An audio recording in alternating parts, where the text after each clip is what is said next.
Hey, this is Anthony with RevZilla. See what you can watch, decide, and ride. Welcome to our detailed breakdown of the new Bell Star helmet available at RevZilla.com. New for Spring 16, this is the completely overhauled, redesigned Bell Star helmet. It is part of the new Star family. You have the Star, just over that $400 mark. You have the Race Star, which gets close to that $700 mark. And then you have the Pro Star, which is north of $1,000. Moving into spring of 16, again, what are they blowing away? They're blowing away the original Star helmet. They're also blowing away the RS1. This really takes the price point of that RS1, which used to be around that $300 to $400 mark, and it completely blows it out of the water from a safety, materials, function, aggressive, aerodynamics, and performance standard. And I'm going to break the full helmet down for you, but in my opinion, this is a helmet you need to be evaluating if you're looking at helmets like the RF1200 from Shoei, which the fit and finish might be a little bit different. It's a little bit more proven, but again, this is much more aggressive, different helmet. You're going to be looking at something like the EXO R2000 from Scorpion, a little bit less cost, but not as full featured. Again, so if you're on a bit of a budget, same family. Also, if you're looking at something like the Nex XR2, you're going to get probably a half a pound lighter helmet, but you're spending $100 more. So again, in this same family, this is a helmet that crosses over into aggressive street and sport riding. You can wear this helmet every day, or it's DOT and Snell rated. You could take it to the racetrack, no problem. And remember, it's stealing from the race DNA of the Race Star and the Pro Star, which really add a lot of different features. As you increase that cost, they get lighter by 4 to 5 ounces, but they also incorporate that Bell Flex technology, which is a safety technology around the EPS that this helmet doesn't have. So if you think about the difference, it's weight savings, it's angle of attack, and it's a big protection upgrade when you go into that Race Star, Pro Star family. So now that you know how it's positioned, and before I get into all the changes and all the details, which really are a full rundown because there's so much that's not the same compared to the RS1 and the original Star, let's talk about Fitment. Intermediate oval in its head shape, consistent with what Bell has done in their last few years of helmet. Now, if we think about the RS1 or we think about the original Star, slightly different head shapes. They were a little bit more neutral. This is an intermediate oval, a little bit longer front to back. It's going to be solid through the cheeks. It uses 5 shell shapes. So 5 shell shapes allow it to hit that 3 pound, 7 ounce mark for a medium. They allow it to be snug and tight and small. You don't want a big helmet. So again, multiple shell shapes, 5. It's basically a shape nearly for every size. And then again, that fit is slightly longer front to back. It's not overly round. It's not neutral. It's not going to be long and narrow like you might see on some other helmets.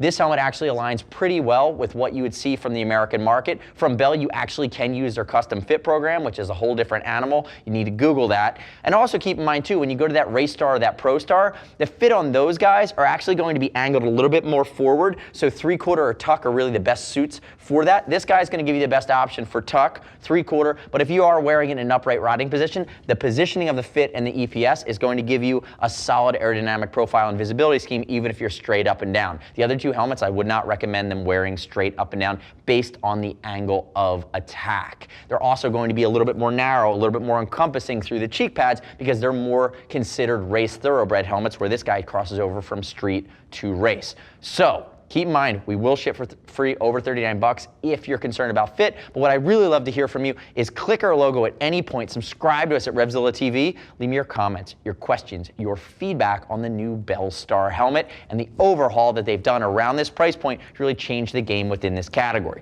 Now, let's work from the outside in, hit all of the new features and upgrades that we saw over the Star or even the RS1 as we walk through it. So the first thing you're going to notice, completely different aerodynamic profile over the original RS1 or Star. Very, very aggressive, but this helmet's not as aggressive as the Race Star or the Pro Star. They actually get a bigger wing and they're angled more. This helmet, like I said, in the tuck, in the 3/4 or upright, you're going to be good to go. One of the big changes they made moving into this helmet, and again, we went out and put a ton of miles on it, is that the original Bell RS1 actually vented quite well. Great airflow. In this helmet, remember, 6 intakes, 8 exhausts. So the airflow, if anything, has stayed the same. But what the previous version didn't do was it wasn't quiet. It was actually annoyingly loud. This helmet has addressed that. So the way that they're funneling the air in and channeling it to your head doesn't diminish the air and ventilative properties, but what it does do is give you a more quiet ride. Now, Bell's throwing around some numbers. I don't have a wind tunnel and I can't reproduce the exact testing scenario that they got to the decibel rating they gave it, but we will say that after going out, putting it through its paces, riding it in multiple positions at speed, it was significantly quieter than the previous Star and RS1 versions. We agree. And remember, if we look at it here, you're looking at your chin, open, closed, again, 2 vents on either side. You're looking at your brow vent, which is going to vent to the EPS, open and close. Again, they are small actuators, but with a thinner glove or a leather glove, they're easier to find. Textile glove, they're going to be a little tougher. Might be a bit of a nitpick there. And then on the top here, you're going to have your dual-sided chimney that open and closes. When we move around to the back, again, the top vent along the spoiler, open and close, 2 ports. You're going to have 4 ports across the back side of this wing. These are passive. Remember, Venturi effect. Sphere moving through air at speed creates a low pressure vacuum behind the helmet, actually extracting or pulling via vacuum warm moist air away from your head, increasing the airflow. These are passive vents. You can see how they come across the wing just underneath it, and then you have these winglets along the side, and then where I get to 8 is I get to the bottom of the neck roll as well. So air that vents and comes all the way through, call it the mohawk of your scalp, all the way down, then extracts out of the bottom. And remember, if you're wearing this helmet in the 3/4 or in the tuck position, you're exposing that rear extractor all the way at the bottom, again, to that full Venturi effect. Now, if we look at some of the other things, again, working from the outside in on the helmet, completely overhauled shield. And I actually like everything they did with the new shield. It comes in photochromic. You can get a max pin lock version. It's going to come standard out of the box without photochromic, without pin lock. You're going to have to upgrade that later. It's now center channel, if we can see. The detents have been improved, right? So I have my snap, pause lock, I have my city position, I have a detent here, and then I'm all the way up. Now watch the actuation along the side. Do you see the side pod removal system? This is actually one of the best side pod removal systems we've seen anybody do. Everybody, I remember 5 years ago, everybody sucked at these. At this stage of the game, everyone's gotten pretty good, and this is one of the most simple. Watch what I do with my finger. I push it in, push it forward, boom. Face shield is off. To reinstall it, I line it up.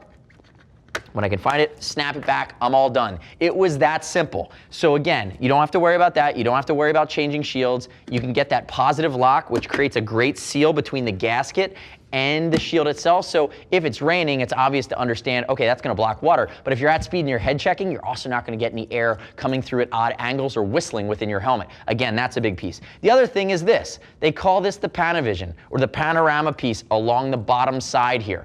What this is 5mm cutaway. This is new for Bell. This is if I'm in the race position and I'm doing a head check, I now don't have to get my eye over that lip. I'm now giving myself 5mm of additional visibility on a bike that doesn't have mirrors head checking behind me to either side. That is a race-inspired piece of functionality. It is a safety functionality. And again, they were able to incorporate that without impeding the function of the helmet. Bravo, Bell. Again, iteration moving forward, testing and listening to your customer base and designing a product that solves racers and riders' problems without making them less safe. The other thing about this shield too, Class 1 optically correct. So again, it's going to have the full polycarb performance, Class 1 optically correct, which means it is distortion free throughout. It is meant to be worn all the time.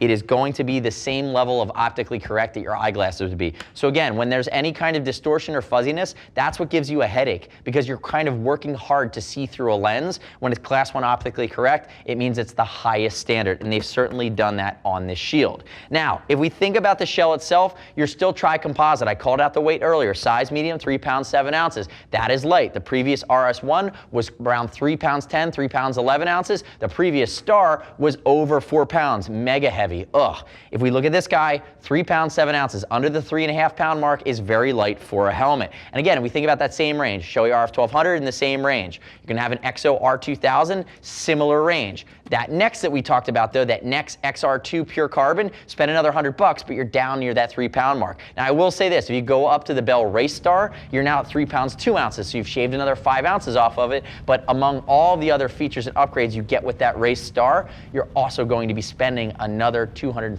$300 to go to that level. But you do get close down to 3 if you want to stay in the Bell family and just upgrade your game. Now if we look at it, we've talked about aerodynamic profile, you can see the cutaways, very, very aggressive, one of the most aggressive helmets in this category. And again, I've already said it multiple times, designed for a range of riding positions. Other helmets, 3/4 tuck. This helmet, you can get away with in the upright position. But again, It's not for the faint of heart. It's going to scare yo mama. It is a helmet that is aggressive, and it is not being apologetic about how it's approaching tearing up the roads. Now I'm going to grab my donut, and I'm going to walk through some of the other features and some of the other big changes they made here on the Star. Now, the first thing I'm going to dive into is I'm going to reach into the helmet. I'm going to talk for one final piece about aerodynamics. I'm going to pull out this plug. This plug is actually plugging two big vents along the chin, or on the inside of the face shield. When this plug is in, all of the chin vent air goes up to the face shield to defog. When you pull this vent out, or this plug out, what it does is it allows all of that air to hit you in the face. So, sport riding, sport commuting, sport touring, leave your plug in. You're going to get some better defogging properties on the ventilative properties from that chin vent. Riding on the track day or racing, pull it out. You're going to get the best airflow and ventilation directly to your face. Again, they're giving you that option. Well done, Bell. One of the other things that I like that they've done here, and remember, staying with themes that we've seen, the previous Star, so your chin curtains should come out here. There we go. I have a removable chin curtain. That's nice. It's using the X-Static liner, which is silver infused, and that's going to be antimicrobial, antibacterial. It's also wicking. If you go up to the Race Star or the Pro Star, you actually get the Jade version. It's called Jade Virus, and what it does is it's like Coolmax, but it actually wicks heat away. So it's up to 8 degrees cooler. It's like getting that cool side of the pillow all the time when you're riding, but you have to make the upgrade to go there and get it. Now, if we look at other components here, the neck roll actually comes easier out from the back. You can see where it snaps in along the back. That's just fine. Again, X-Static soft, meant to create a great seal. Remember, 5 shell shapes allows it to be tighter and snugger, so it's going to be much quieter. If we pull out our snap operated cheek pads, there is an emergency cheek pad removal system. You'd pull down on these guys and they come right out. But again, you can see the vertical lines there. That's that X-Static lining that allows it to be antimicrobial. And remember too, we're looking at a basic EPS here. If you go up to the next level in the Race Star, you're going to get that Bell Flex technology, which not only does a great job of normal speed crashes on motorcycles, it also is a minimizer of rotational forces transferred to the head in a lower or rotational type of crash. And again, that's the helmet technology or safety technology was originally developed in the dirt world, again, where you have these low speed rotating type crashes. Now they're giving you the best level of technology on the street, but again, you got to make that upgrade to get it. So basic cheek pads, you do have cutaways here that you could absolutely, a lot of people are going to buy this helmet, are going to want to put a comm unit on it, something like a Cena or a Cardo. You can absolutely install it, and you have plenty of room for speakers.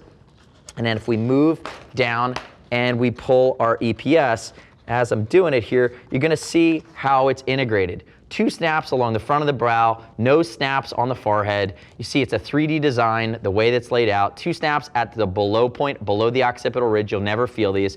And if we turn it inside out, remember, it's still a premium helmet. It's still in the $400 to $500 range for a solid. Again, this is the Blast graphic. This is going to be a little bit more expensive, but you're getting all of the R&D and new school technology from Bell. And as I mentioned earlier too, this will be eligible for the custom fit program when that formally rolls out. You have to work with your local dealer or RevZilla to get that custom scan. Double D-ring construction, using the Magna Fusion to keep everything in place. And if I give you one final shot here of their EPS, you're going to see it's a multi-density EPS, again, carrying that Stellan DOT rating, and you're going to get great ventilative properties, 6 intakes, 8 exhausts, and there was no gripes on the previous version on the vent scheme, so they stuck with that. They've just now made it much more quiet. So remember the positioning here. At this price point, this is the direct replacement for actually the Bell RS1, which did some things well, but has been sunset. It carries the Star name because now it's part of the Star family. The Star is a race helmet. It is meant for the highest performance of sport riding. The regular Star, under the $500 mark, again, great mix of road and track riding, carrying that Snell rating, getting you to the track. When you go to the Race Star or the Pro Star, now you're really track specific. 3/4 tuck, the angle of attack is different. It's a much more aggressive profile, but again, you're stealing a lot of that DNA here onto the Star. You can tell that I'm a fan of the technological improvements they've made on this helmet.